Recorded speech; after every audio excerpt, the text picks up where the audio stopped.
I would never wait for something to let it go to waste, with everything at stake. Not that I would take it all back, I just wanna make this thing last, but we're running out of time. We were doing alright, holding on, but I'm losing the fight. Could we run away? I know if we just hit ground running, closing off all the world with no light coming in, bending before we break. Don't you know you and me, we can run away. You and me, we can run away. Run away, run away.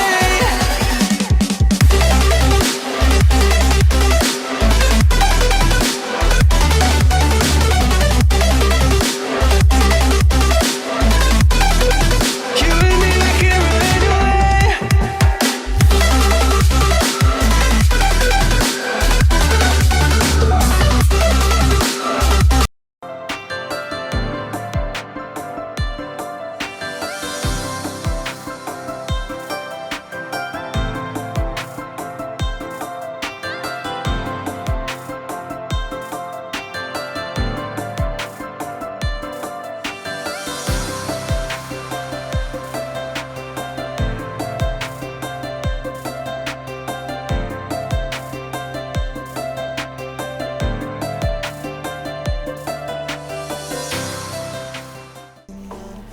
Hi gardening lovers, welcome to my channel. అందరూ బాగున్నారు కదా.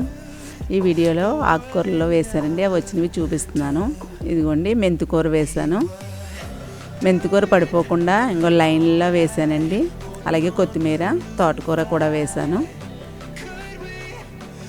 మనం ఆకుకూరలు harvest చేసిన తర్వాత మనం అదే టబ్బుల్లోండి కొద్దిగా 2-3 గుప్పుళ్ళు వర్మి కంపోస్ట్ అయినా లేకపోతే బాగా మాగిన కౌడంగా అయినా వేసుకుని మరలా మనం ఆకుకూరలు విత్తనాలు చల్లుకోవాలండి. మనం చిన్న టబ్బుల్లో వేస్తుంటాం, కొద్దిగా మట్టిలో వేస్తుంటాం కదా, అందుకని ఎప్పటికప్పుడు వాటికి పోషకాలు అందిస్తూ ఉండాలి. అటువంటప్పుడు మనం ఆకుకూరలు కోసిన తర్వాత మనం ఏదో ఒక పోషకాలు వాటికి వర్మి కంపోస్ట్ ఇస్తే మళ్ళీ ఆకుకూరలు బాగా వస్తాయండి. అలాగే మీ కౌడంగు పొడి ఉంటే పొడి వేయించండి, లేకపోతే వాటర్లో డైల్యూట్ చేసి వేయచ్చు, ఆకుకూరలు బాగా వస్తాయి. ఇదిగోండి, ఇది పుదీనా ఆకండి. పుదీనా ఆకు వెనకాల గుడ్డు ఉందండి, పసుపు గుడ్డు.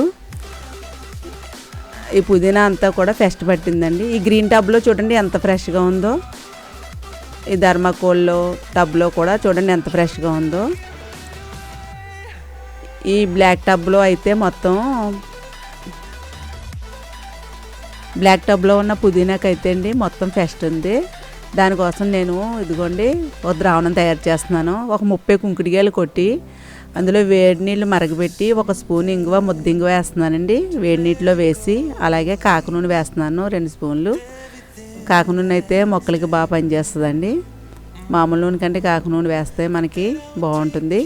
ఇదంతా నేను ఈ కుంకుడి రసం, ఇంగువ అంతా పిండి కొద్దిగా వాటర్ డైల్యూట్ చేసి ఆకుకూరలకి స్ప్రే చేస్తానండి. అలాగే తోటకూరకి నల్లగా చిన్నగా ఉండగానే నల్లగా వస్తుందండి. అలాంటప్పుడు నేను ఈ ద్రావణాన్ని స్ప్రే చేశాను. అప్పుడైతే పెస్ట్ అంతా పోయింది. అదేవిధంగా బ్లాక్ టబ్లో పుదీనా మొత్తం పెస్ట్ వచ్చిందండి. దానికి నేను అలాగే ఆకుకూరలకి కూడా ఈ ద్రావణాన్ని స్ప్రే చేస్తున్నానండి. మనం వారానికి 2-3 సార్లైనా ఆకుకూరలు ఇంట్లో యూజ్ చేస్తుంటాం కదండి. కొత్తిమీర అయితే డైలీ యూజ్ చేస్తుంటాం. అటువంటప్పుడు మనం ఆకుకూరలు హార్వెస్ట్ చేసిన తర్వాత వాటికి పోషకాలు అందించుకుంటూ ఆకుకూరలు బాగా రావడానికి మళ్ళీ వాటికి పెస్ట్ పోవడానికి ద్రావణం అది స్ప్రే చేస్తూ ఉండాలండి. పుదీనా కాకరపాదు కింద పెట్టినప్పుడు వచ్చిందండి పెస్ట్. దానికైతే నేను వెల్లుల్లి, వేపాకు రసం స్ప్రే చేశాను. 2 సార్లు అయితే బాగుంది, మళ్ళీ పెస్ట్ వచ్చింది. ఇప్పుడు దానికి నేను ఈ ద్రావణాన్ని స్ప్రే చేస్తానండి. ఇది వడబెట్టుకున్నాను, స్ప్రేయర్లో అడ్డుపడకుండా ఈ స్ప్రేయర్లో వేసుకుంటున్నానండి. ఇప్పుడు ఈ పుదీనాకి, ఈ తోటకూర, ఆకుకూరలకు కూడా నేను స్ప్రే చేస్తున్నానండి. తోటకూర కూడా అలాగే కొద్ది కన్నాలు పెట్టేస్తున్నాయండి. దానికి కూడా ఏదన్నా పెస్ట్ ఉంటే పోతుందని ఆకుకూరలకి అన్నిటికి కూడా నేను స్ప్రే చేస్తాను. అలాగే ఈ శీతాకాలంలో ఆకుకూరలు బాగా వస్తుంటాయి కదండి. ఎవరైనా కొత్తగా గార్డెన్ స్టార్ట్ చేద్దాం అనుకున్న వాళ్ళు కనీసం ఆకుకూరలైనా మీరు ఇంట్లో పెంచుకోండి. మన గార్డెన్లో పెంచిన ఆకుకూరలతో మనం వంట చేసుకుని మనం అవి వాడుకుంటే మనకి ఎంతో మరి హ్యాపీగా ఉంటుందండి. ఆర్గానిక్గా మనం గార్డెన్లో పండిస్తున్నాం కదా.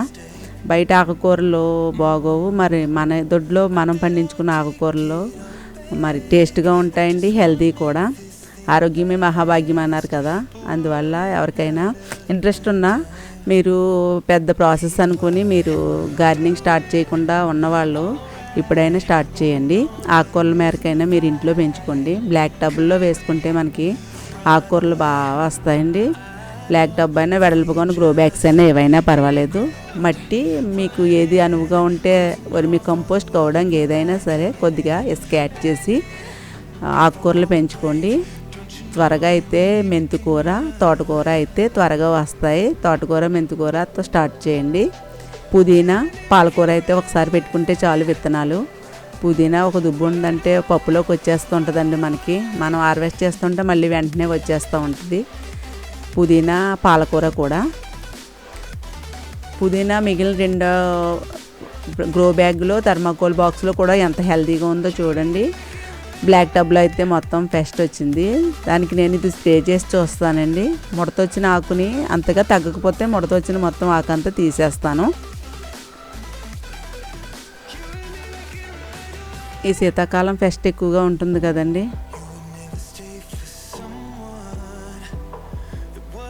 ఎర్ర తోటకూర, దీనికి కూడా అక్కడక్కడ ఆకులు తినేసి ఉన్నాయండి. దీనికి కూడా స్ప్రే చేస్తున్నాను.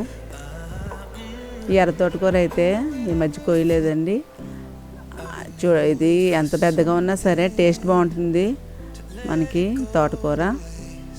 ఈ విత్తనాల కోసం ఉంచండి ఇవి కూడా.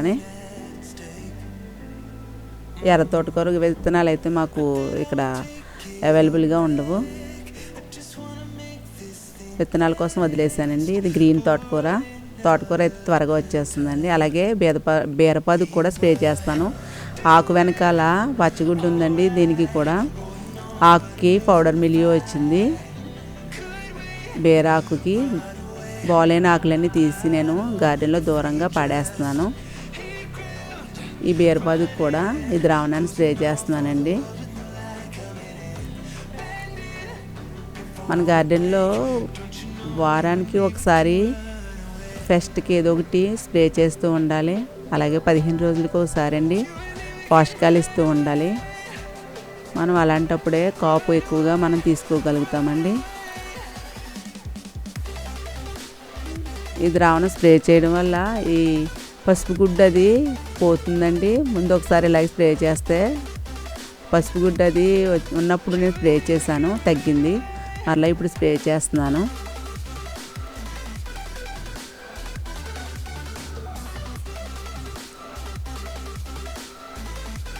ఇది ఉదయం కానీ సాయంకాలం కానీ స్ప్రే చేయాలండి ఈ ద్రావణాన్ని.